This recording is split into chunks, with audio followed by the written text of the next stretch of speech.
Alright guys, so for those of you that do not know me, my name is Tommy Martin and I am a 4th year medical student from St. George's University, which is in the Caribbean. And so this video is long overdue since I took the clinical skills exam in April. But in this video I'm going to tell you guys about how to approach Step 2 CS and all the resources I used. But before I get to that, I want you guys to know that you are greatly loved, and that you are wonderfully and beautifully created, and that you are capable of far more than you could ever imagine. So stick around and hear how I approach Step 2 CS.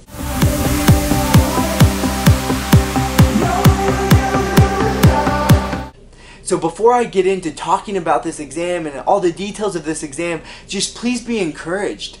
Like, allow that anxiety and that fear to just be stripped away, because today, as you start this preparation, you are preparing for an exam that allows you to be a doctor. That this is an exam that simulates what our whole dream has been since we've been kids. That this is a one exam that actually lets you practice your dream. You know, we're not sitting in front of a computer taking tests, going through these stupid multiple choice questions that don't make any sense anyway. This is an actual exam that allows you to live out your dream. Like, how exciting is that? Like, that should be one of the most exciting things. This should be the most exciting exam that you take. So I just don't want you guys to approach this with fear or with anxiety. I want you guys to approach this exam with excitement, with passion, and with just fire, that you're just so ready to go in there to love on each of those fake patients as if they were real. And that is just such a blessing that we are now in the final months to becoming a doctor, and this exam allows you to live that out. So please be encouraged, and I really hope that you enjoy this video.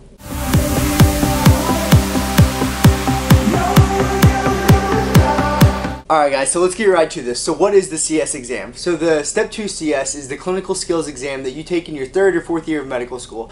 And so pretty much this is a one-day exam, and it is 8 hours long, and you will see 12 patients in those 8 hours and also write 12 notes. And you can only take it at 5 different testing locations in the United States. Those being Los Angeles, Chicago, Philadelphia, Houston, and Atlanta, Georgia. Phoebe and I took ours in Philadelphia, which went really great.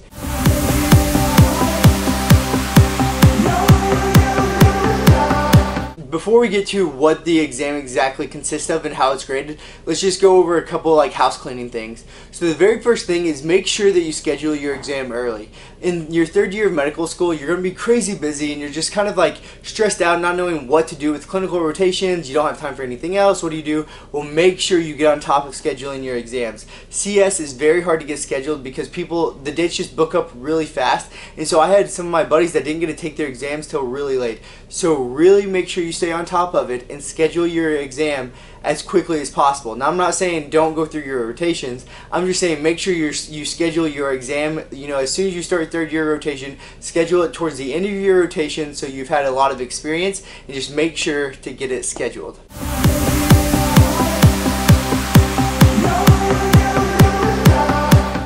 Alright, so now about the actual exam and how your day's set up.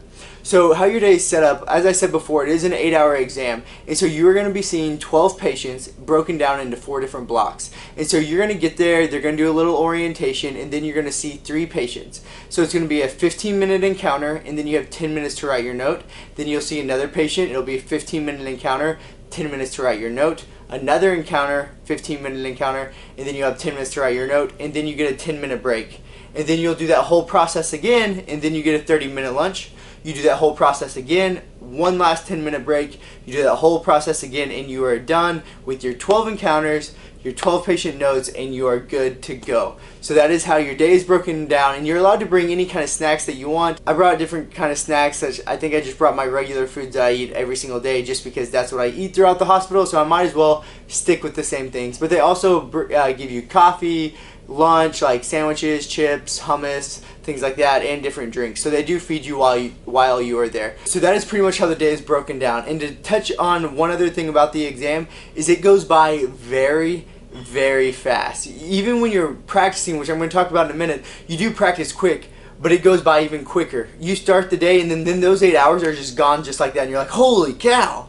Wow, that not only was that so much fun, well, I think so, not only was that so much fun, but it also went by really fast. Okay, so that's how your day's laid out. Alright, so now let's talk about what the exam consists of and how they grade it.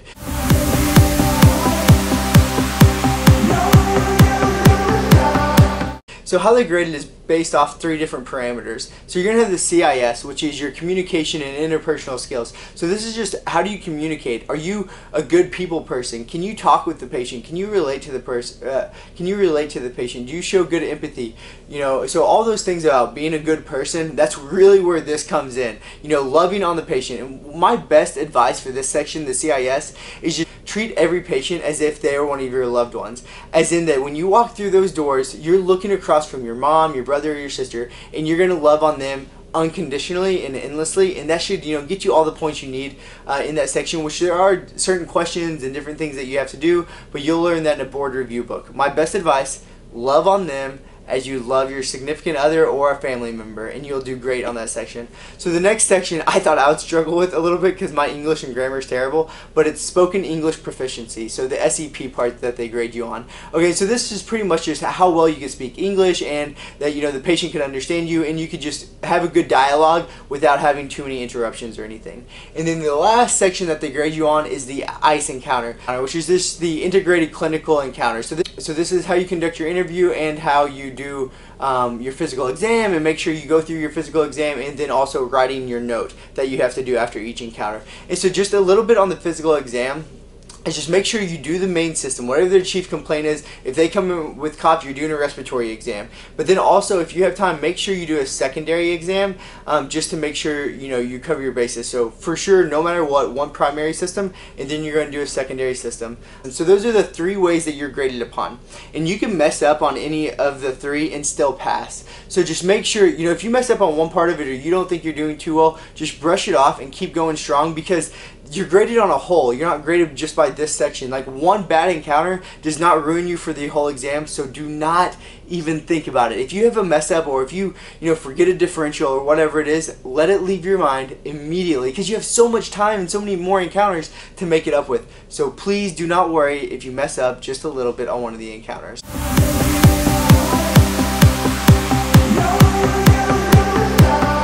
I want to talk about the resources that I use to study for Step 2 CS and the time frame that I used to study. And I'm going to be completely honest with you guys. I do not recommend you doing exactly what I did, by no means, because everyone is at different levels. And so I personally did not study for Step 2 CS that much. I studied very hard the 2 days before my exam, and then a week and a half before my exam I read casually these 2 books, which I'm going to recommend to you guys. First Aid, Step 2 CS, and then also the Step 2 CS core cases. And why I recommend both of these books is because the more cases you go through, the more differentials you know, the better you will do. And so I took about a week and a half to read through these 2 books. I got through all of them, I'm pretty close to reading through all of them a week and a half, and then I studied really hard for 2 days with my wife. So what I would honestly recommend is taking a lot more time than that, because the more comfortable and the more time you spend with it, the better you will get at it. Okay, and so how you go about studying is honestly up to you, but what I would recommend, and I didn't do this, but what I do think would be very, very beneficial, is that you make a differential sheet. As you're going through these books, they even have different charts for you to use, and it might say chest pain. Okay, so what are all your differentials for chest pain, and then how do you attack and approach those interviews, and what questions do you ask? Okay, so that is a very important part, and the most important thing you can do is do everything timed. You know, so like get a partner and go through the cases. That's what my wife and I did the 2 days before the exam, is that we went through the CS book, and I think there's 40 cases in here, so I did 20 and she did 20, and she was my partner, and we just go through the case, we do it timed, and then type a timed note. Okay, so in short, the preparation I did was about a week and a half of reading through those 2 books, and then 2 days of hardcore physical exams, note-taking, and making sure I was ready to take the exam. And again, some of the most important parts, the most crucial parts, is just your knowledge base of knowing the differentials, knowing what questions to ask, and knowing what to put into your note. So those are the resources I use. Oh, lastly, I would recommend this to every single person out there. Take the and I'm not getting paid by Kaplan, I promise, but take the Kaplan practice exam.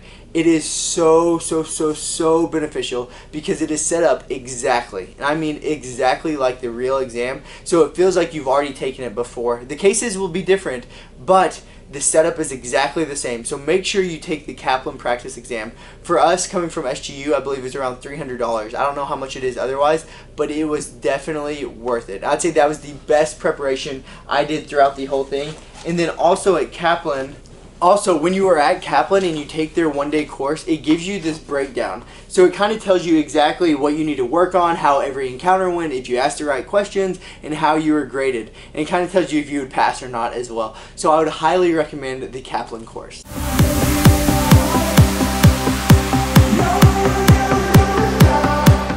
Alright, so the next thing I want to do is break down each encounter with you guys. Because I said a lot of it is based on time. You really need to make sure you have your time very regimented so that you won't mess up and fall short on time. So the very first thing you're going to do is that when you're walking down the hallway, there will be tons of doors. And so all these doors have different numbers on them, and you're going to have a little tag on your shoulder that tells you what door you're going to line up to. Okay, so you're going to walk in, line up to that door, and you're already going to be pumped and jacked and just ready to kill this encounter just because you're so excited to love on that patient in there. So you're going to be standing in front of the door, your heart's going to be racing a little bit like but you're going to be ready to go. Okay, so then they're going to say your encounter now begins or something like that. And as soon as they say that, what you need to do is slide the little cabinet that they have there and start reading the sheet. And then when you do that, you're going to have your own fact sheet or your own blue sheet just like this that you are going to write different mnemonics on it, which I used and I would recommend anyone using just to help you throughout the encounter. So the very first thing I would do is that as soon as they say start your encounter, before I would even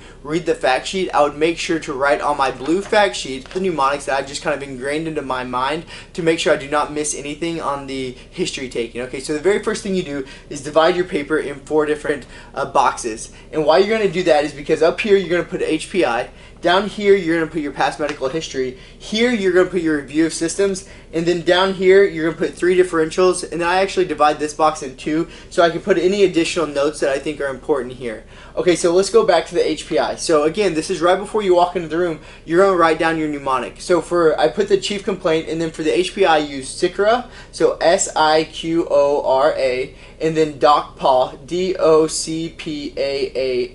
So this is for pain and that's for no pain. And I'm not going to talk about all these just for time's sake, but I'll put all the mnemonics in the description box below, which I got all these from a different YouTube video, which I found very helpful. Okay, so then after that, you're going to go to your past medical history in the boxes that you've made. And this is probably one that most people know. So you're going to use, so for an adult patient, you're going to use PAM-HITS-FOSS. So PAM-HITS-FOSS. And then if it's a pediatric patient, you're going to use PAM-IF-BIG-DEALS. Okay, so after your past medical history, then you're going to go to your review of systems. And again, this is broken down into adult or pediatric. So for adult, you're going to use then, FR, CS, pub, SOD.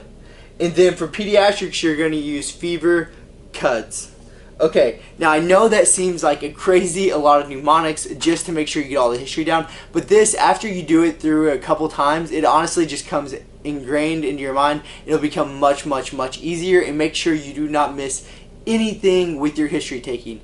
Now, disclaimer, when you do this, when you walk into the room, you cannot just be looking at this sheet and your patient's just sitting over there, you know, feeling neglected. You have to look at them. So I would do all of this, write all my mnemonics down, because you'll know if it's a pediatric case or an adult case before you walk in. And then when I was doing the interview, I would just almost, you know, by memory know where things are and just kind of jot notes down. Okay, another thing that's important is when you read the fact sheet, you will know if it's a pediatric case or an adult case. So if it's a pediatric case, it's going to be a phone call. They're going to tell you that the mom is on the phone of a child that has a runny nose or something like that. And if that's the case, when you do this, don't waste time and write all the adult stuff. Only write the pediatric mnemonics that you need. Same as if it's an adult case, only write the adult cases. And then the last thing I'm going to touch on about this blue fact sheet, which this is very, very important and so helpful, is your 3 differentials. So before I walked in the room, every case, for whatever the chief complaint is, I would write my 3 different differentials. So then that kind of guides my questioning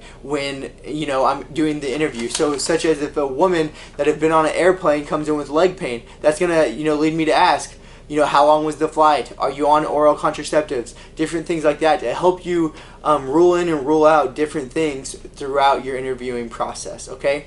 So I know that was a lot, but I hope that this blue fact sheet will be very helpful for you and that all these mnemonics will help, because if you go through this, you will not miss anything on the history taking, okay? So I kind of took a little detour going into all this blue fact sheet.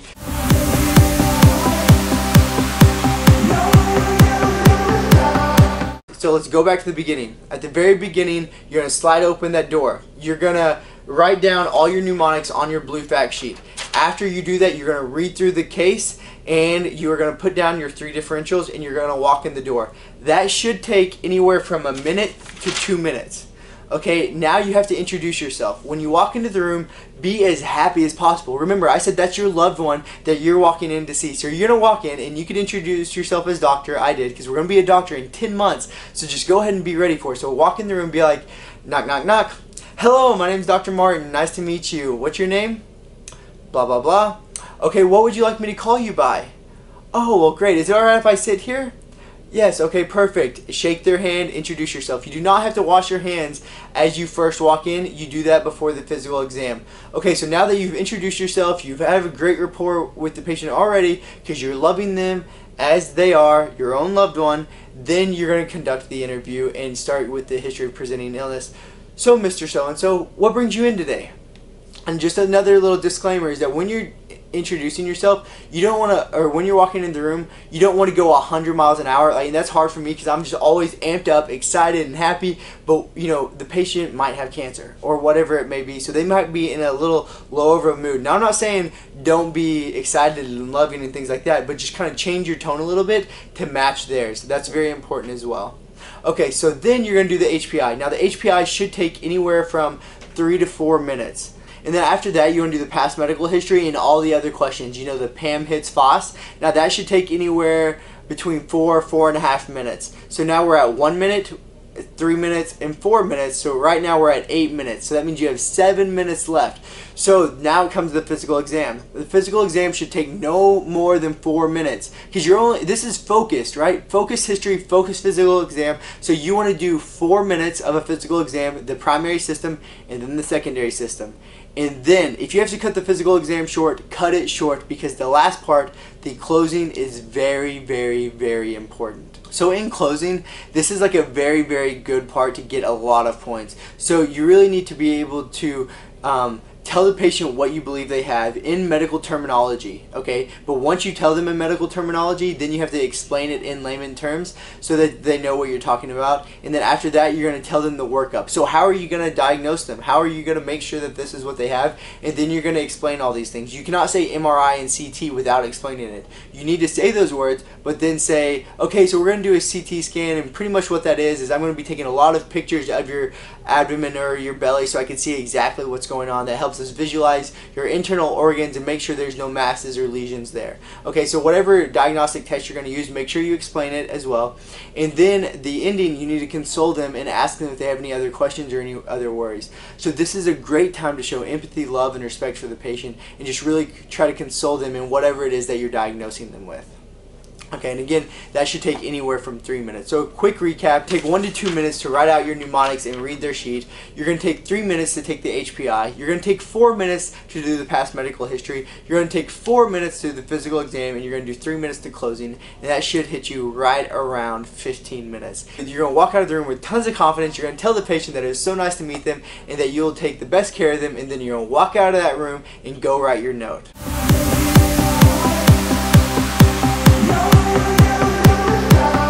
Alright, that also was a lot. The note-taking process, I'm just going to quickly tell you what I would do. So the very first thing I would do is write the chief complaint and the HPI. I would not do the past medical history yet, so from that point, I would immediately go down to my 3 differentials, my plan, and the supporting evidence for all of that, okay? And why? Because that's where the most points are at. And then, once I made sure I had that done, I would do the physical exam, write all of that, and then I would do my past medical history, okay? And that's just, again, because that's where the points are at. Okay, and so when you do that, make sure you write a very solid HPI, but then when you get to your differentials, if it does not need 3 differentials, do not make up a 3rd differential so you have 3. Honestly, on my CS exam, there was some that I only had 1, there were some that I had 2, and then there were some that I had 3. So do not just make up random things. It's okay that you do not get 3 differentials, but if there are supporting evidence for 3, make sure to put 3. And then also in this section, to get the most points, really make sure to use as much medical terms as you can, as long as you're not making it up and it makes sense. Okay, so that's very important as well, because that gets you more points. Alright, and then for your differentials, make sure you put pertinent positives and pertinent negatives, because that's where you're going to get the bulk of the points.